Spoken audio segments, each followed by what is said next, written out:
And to all of those listening to the podcast or watching this video on YouTube, this is Kristine. And is there anything that you would like to say in introducing yourself to those listening?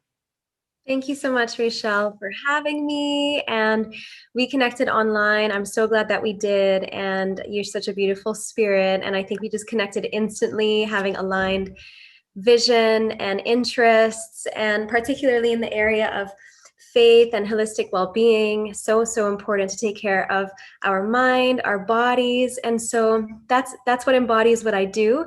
I'm a holistic health and wellness coach. I come from a corporate background. I'm also a creative, so I love music and singing. I have a lot of interests, but it's taken me some time finally to be able to be where I am now, where I help people with their health, their fitness, their mindset. And so that's what I do. I work online as a coach, and I support people whether they want to get fitter, or they want to be more confident, or they want to just figure out what inspires them every single day so that they can be more aligned with their purpose and just wake up knowing that they can really live a fulfilled, a fruitful life and make impact in their world that they didn't realize they could do. Wow, that's already so inspiring. And thank you for living your life this way, for living your life in this kind of purpose. So, for this episode, we're going to be talking about growing holistically. And so, as a growing holistically coach, like you yourself, you're growing holistically and helping others do the same. How do you define holistic living? Like, how do you define it in your life or teaching others about it? Yeah, really beautiful question. And so this is a word that, yeah, it's thrown around. People might not understand what it means. For me really is that we're looking at different pillars to health. So it's not just exercise, it's not just eating well, but there are so many factors to bring in that connect together. So when you're living a holistic life, you're incorporating not just the exercise and the movement, plus the nutrition, plus the mindset and spirituality. So it's a whole picture of what brings forward health and what can help for us to develop as a person over time. And everything's very intrinsically connected. And when you bring in these different elements, not just focusing on one, maybe there's an emphasis on one to begin with. Like maybe someone needs to really, in order to feel that confidence, they need to focus more on the nutrition, right? They need to focus more on the fitness, and then the rest will come. But you can't have one over the other. It's all very much connected. So that's holistic health in a nutshell. And that's what I'm very, very passionate about. Thank you for defining that. I think it gives a clearer picture, definitely. So, to be specific, how could you say fitness and nutrition affect the mental and emotional health? I know that that's one of the things people would see on your social media as well, like focusing on how to eat better, how to work out better. So, how do you say it helps the mental and emotional health? Really, really great question, Rachel. And yeah, so fitness and nutrition, if you think of us as a body, we have so many different hormones that play a role. We have emotions and feelings, and there's a lot of factors in our world that can affect the way that we think, the way that we feel, and even our hormones. If our environment is good and if it allows us to have a good mood and things like that. But fitness and nutrition also play a part in balancing out our hormones, which also plays a part in our mood.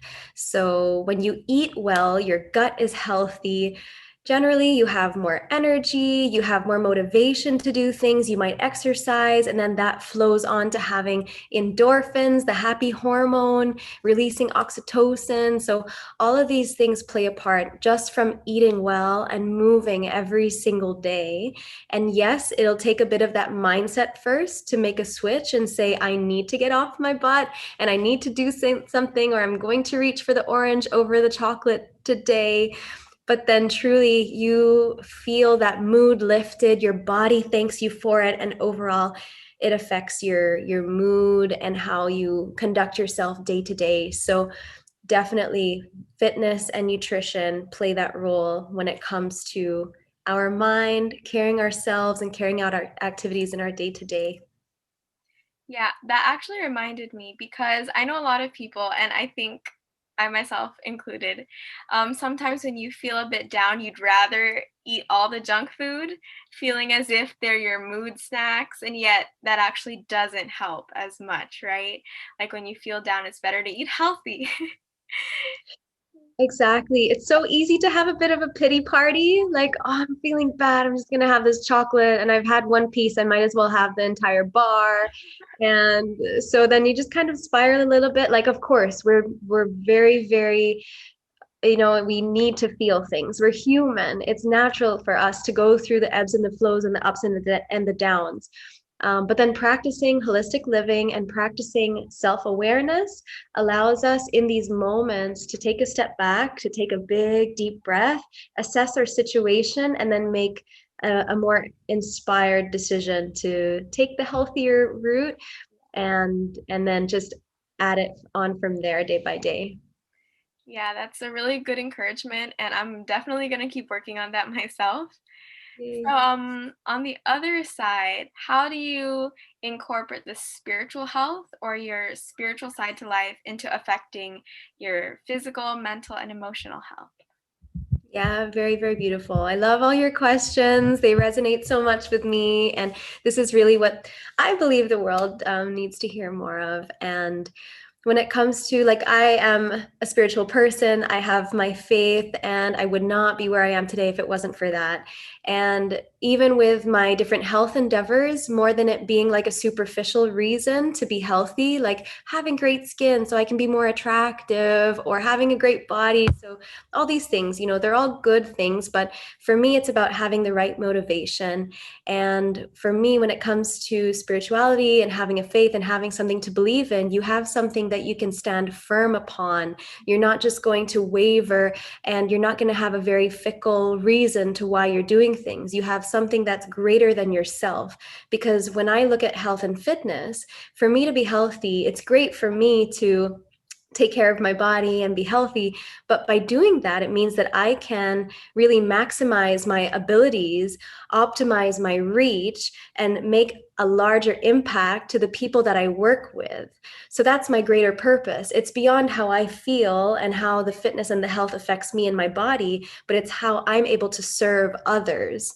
So my advice when I talk to people and getting their health straight is, okay, let's talk about your health goals. What are some health issues you have, and how do you want to look or feel better? But what is your bigger why? What is your reason? Is it because you want to serve your family? Is it because you want to create more time freedom? Whatever it is, you don't want to spend as much time in the hospital, the doctors. What is your greater purpose? So having that spiritual connection and having the purpose beyond ourselves is really important. And so that's what I like to dig deeper about. And on the mindset side, it's also about building willpower, because when you come from a background that's maybe not, it's not as natural to be healthy, then it takes a bit more of a will to make decisions, not to reach for the chocolate bar or to get up. And of course, I'm their biggest cheerleader. I'm like, you can do it, just get up, you can do it.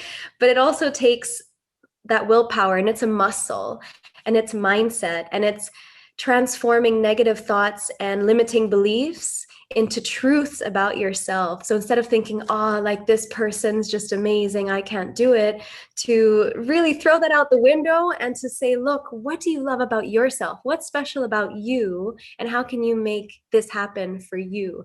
Take away everybody else and let's focus on you, your mindset. Let's build a positive flow on effect of how this is going to change your life. So, power of mindset, power of spirituality for me are very intrinsic when it comes to holistic health and wellness, really driving forward, inspired, and taking inspired action to living healthier beyond ourselves. That's my mission too. That's so good. It's great that we have people in our lives. Like for me, listening to you, I feel like I'm already getting coached and like, encouraged. Yeah, one thing I've also been learning is in the Bible, it says that our bodies are a temple of the Holy Spirit, right? So, as a temple, we don't only want to look good, we also want to be like good and healthy inside out. And so, yeah, that was a really good reminder for those listening. And we need to work on our discipline in eating and working out. It's not just for us, it is for other people, for a generation to serve a bigger purpose. So I think Amen. in all of that, how do you balance your time? How do you balance like which one to highlight more? I know that we all go through different seasons. So as you mentioned, some might need to work on fitness more, some might need to have a mental check first, but how do you balance it in your life since you're the evidence of that fruit is really great in your own life? Thank you for your kind words. It's all a process. To everyone listening, balance takes time, and I am still on that journey. For me particularly, it's sleep because what I do excites me so much that sometimes I can barely sleep because I'm making all these connections around the world, and I'm like, okay, I need to be more disciplined about that. But I think it's great if you can find something that really wakes you up in the morning and makes it a little difficult for you to go to bed. You've really, really tapped into your passion. The challenge is to go to bed.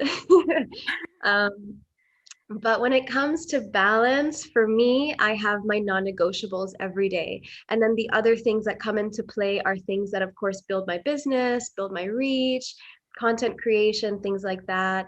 But the non negotiables that I have in the morning every day is to spend time with the Lord, to really make sure that my heart is postured in a way that I'm here to serve others. And today is about how can I serve others and be a good ambassador of that. So my number one non-negotiable is to have my quiet time, have my time of meditation, have my time of devotion. So that's a non-negotiable. So that's my spirituality. My mindset. So I do a lot of self-development, whether it's listening to a TED Talk, whether it's listening to a podcast about building business or about um, just practical things when building business. Mainly, that's what I've been tapping into.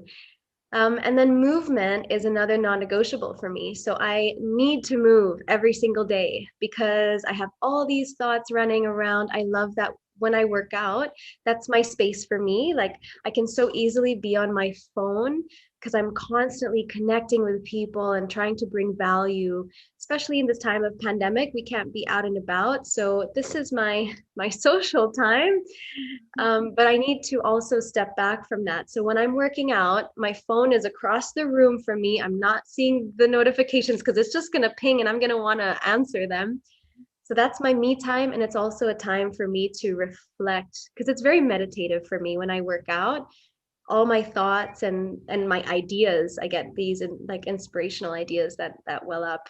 And then my nutrition, so that's another part, and then all the other things in between in that day, how I balance it out, because as long as I have those pillars established, spirituality, my mindset, my movement, the nutrition is throughout the day anyway, then I have a nice balance, and then being able to sleep a good amount of time. Yeah. So, But it takes it. I'll just add to anyone listening, just as a quick encouragement, it takes practice. So I encourage you, anyone listening, to think of those 4 pillars or 3 pillars or these non-negotiables in your day to help to bring balance. Because there are so many things that can happen in our day that we don't plan, that are spontaneous. And then if we're not grounded in these pillars that are, they are what we believe in and that we need to stand by, then it might be easy to feel out of balance, to maybe feel a little more emotional than what's healthy. So, yes, that's my encouragement. Thanks, thank Rachel. you. Thank you for sharing that. So this just popped in earlier while I was listening to you. And at first, I was going to ask you if there was anything else you wanted to share, which you did. So thank you for that. But I just wanted to ask you, since there are different seasons in life and there are times that we do hit the lower, valleys in life and all, what are some other things that you hold on to? For example, like, is there music or specific verses that you want to share or encouragement that just helps you get out? or like any other people that you listen to in terms of messages or family, just to like help those out, because I have friends who are going through some tough times, online classes and everything, and sometimes it's hard to get into movement and hard to find time to exercise or hard to find time to do devotion. So is there any other thing that you do to help you in those lower moments? Yeah, really, really great question. So relevant, especially now that we're in pandemic and we're a Yeah. little distant. My family is currently across 4 different countries. So my parents are in the Philippines, my brother's in Wisconsin, my other brother's in Sydney, and I'm here in Germany. And and when it comes to this topic, I'm a connector, and I need to connect with my family. People are of course wonderful, but my family is someone are people that I run to. My parents are people that I run to. So when I need a bit of encouragement, I speak to them. And then verses, like when something kind of goes out of balance, I didn't expect it, then Romans 8:28, all good things work together for good for those who love him and are called according to their purpose. And I claim that like nothing else. I'm like, okay, this thing is happening, but all things work together for good. I might not see the greater purpose right now, but I'm trusting in the process. And when I meditate on these words, that's what allows me to step back, to sort of detach myself a little bit and not think about myself too much, like, oh, how is this affecting me, and this isn't what I wanted, this isn't what I planned, and I could have been here but I'm not. And then I think, no, Kristine, it's not about you. So just don't think about, take that away from the equation and think about, what is this serving for a greater purpose? Number one, have I done my due diligence? Have I done my best? And if these things are ticked off, then there's something that I might not see, that I need to just trust a little bit about. And I can do all things through Christ who strengthens me. Like I'm like, I can do anything. I can really do anything. So our only limitation is our mind. So these are some of the things that I think about but when I talk to my clients, for example, and they're kind of down in the dumps, I think gratitude is a big part, right? Because when we posture our heart in a position of being grateful, then everything else will flow. Our attitude changes, our mindset shifts. And so I say to them, actually list down 10 things that you love about yourself and be grateful for those things. And these are things that you're going to impart into your world. So if you feel not valued, or you feel useless, I really don't like that word, but if you feel like you're not making an impact, think about those things that you love and enjoy, and then those are the things that you're going to be able to bring into this world. Focus on those things. And it says also in the Bible to focus on such things Yeah. that build you up, right? I absolutely love this as well. So much gold in the Bible, and so much truth to how we apply it in our everyday lives. Mhm. So these are just the practical little activities that we can do to bring that out. Yeah, thank you for sharing that. I am sure that someone out there definitely needed to hear that. And I hope that the application will come, because we can hear all these good words, but if we don't apply it, it's not going to change much. So I think Right. those are like all the questions. I had other questions earlier and I can't seem to remember what they were. But I know that you definitely spoke on a lot of things that are very relevant, very encouraging. And so, is there any last thing you could tell this generation about growing holistically? I know it's a process, it's a lifetime process, actually. No one's ever going to reach perfection in any of these areas. But especially with like a younger generation more into social media, and they'd probably prefer listening, watching things rather than reading in books, or like now we can't talk to people as much. So is there anything else that you'd like to share to this generation or to the people listening? Absolutely. Yeah. Great question, Rachel. And my advice would be, in everything, like, question things. That would be my encouragement, because when it comes to you, your well-being and your health, question. Start to be more curious about things.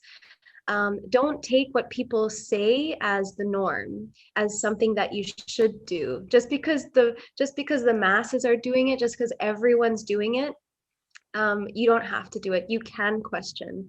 So for me, when I started in my this journey as a coach and imparting this knowledge onto people, my number one advice is to try it yourself because that's the best thing for you. You can hear it from people, but unless you experience it for yourself. And one concrete example is so I'm plant-based. I eat a plant-based diet and lifestyle. So that means no meat, no dairy, no eggs, cheese, and things like that, which I thought was impossible. But when you question and you dig deeper and you understand what it actually does in your body, so of course the dairy industry tells us that you need milk, you need cheese, and you need it for calcium to grow strong bones and things like that. But I started to question. I dug a little deeper. I had hormonal imbalances all my life. I had cystic acne all over my skin, my chest, and my back. And as soon as I got rid of the dairy, it cleared. So try things for yourself. Start to question, like, okay, this industry, or they're saying that this is going to fix this, but does it really? Is it just curing a symptom rather than a cause? What's the reason behind the propaganda? So this really goes into a lot of different, economic and like political topics and industry and companies and all of that, which we won't go too much into. So, long answer to your very simple question is just to question things, be curious, experiment for yourself, of course, in a safe, environment with boundaries. But when it comes to your health, start to do research, do that for yourself, figure things out.